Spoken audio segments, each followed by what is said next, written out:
Welcome back, Salty Village. It's your boy Salty back with another Raid Shadow Legends video.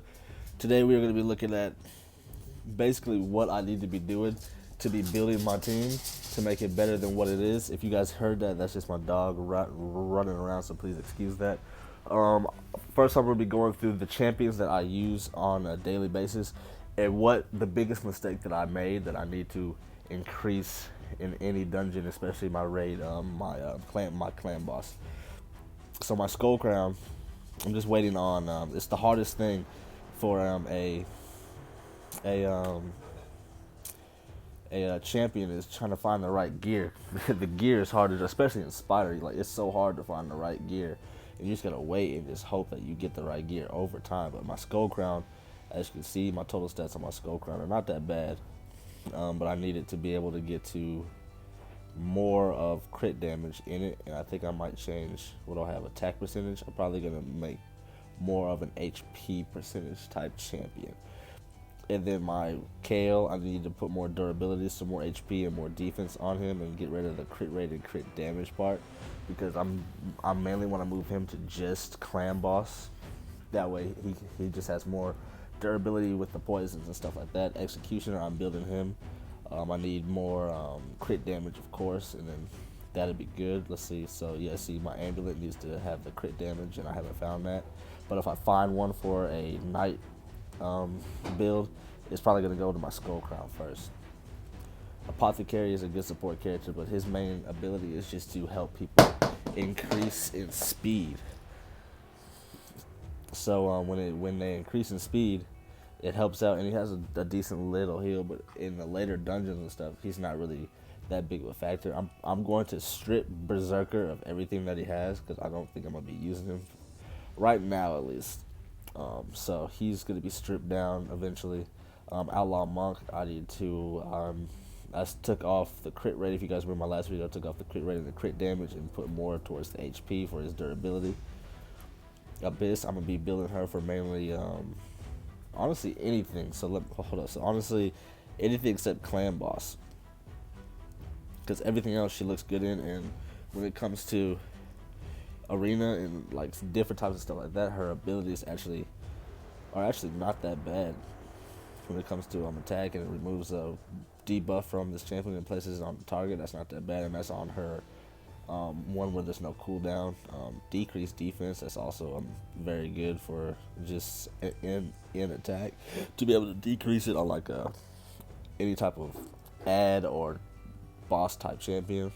And then I have the Skull Crushers. These are like my main ones that are 50s and above.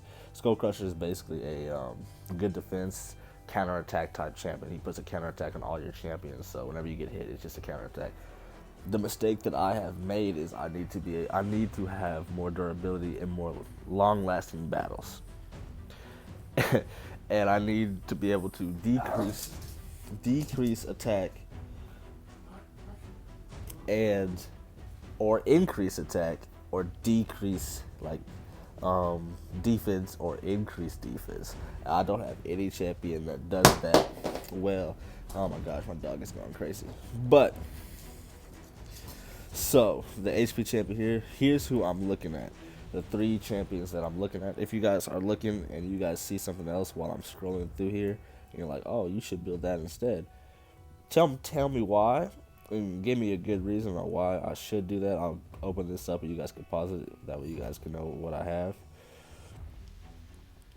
But here's what I'm thinking about doing. So in certain cases, so I need to start building a team that's mainly for Spider, that's mainly for clan boss, that's mainly for arena, stuff like that. So now it's time to start building that type of aspect in the game. Defied Center, he seems like a very good champion. So decrease defense, and then if so, this is like a good for Spider. Like literally, this is like only good.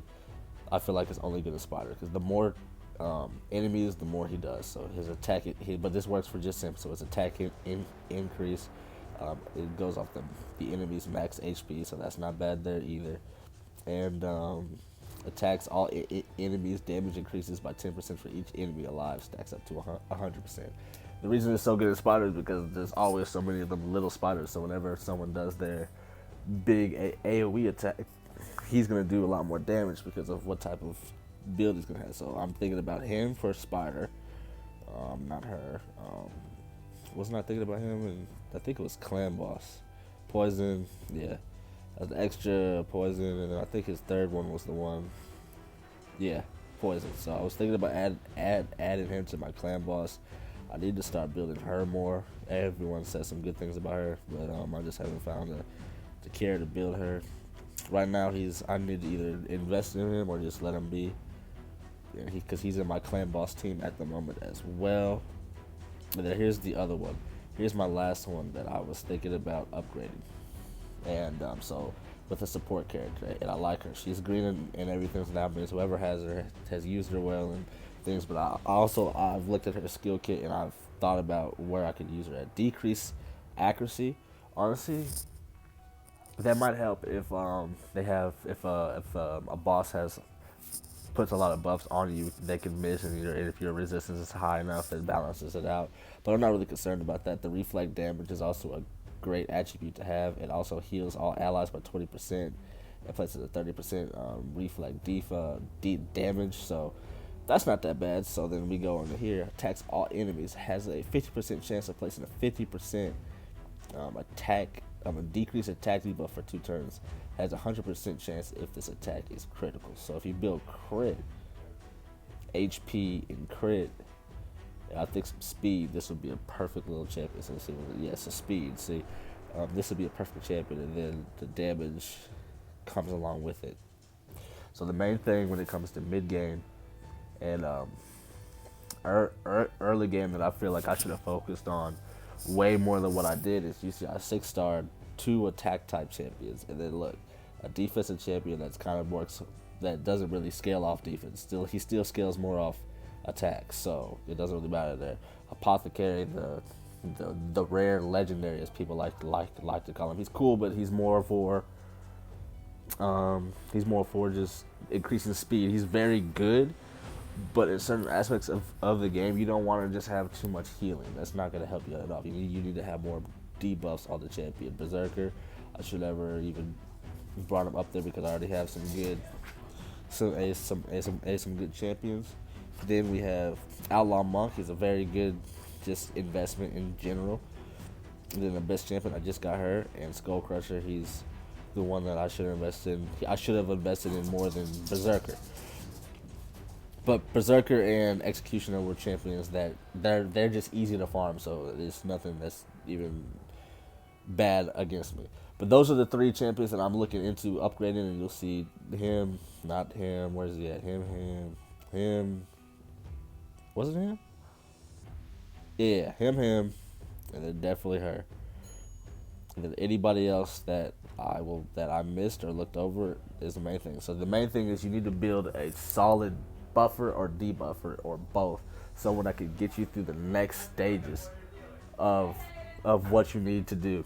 So if you guys enjoyed this video, please leave a like and a thumbs up, and I'll catch you guys next time on the next Raid Shadow Legends video. Peace.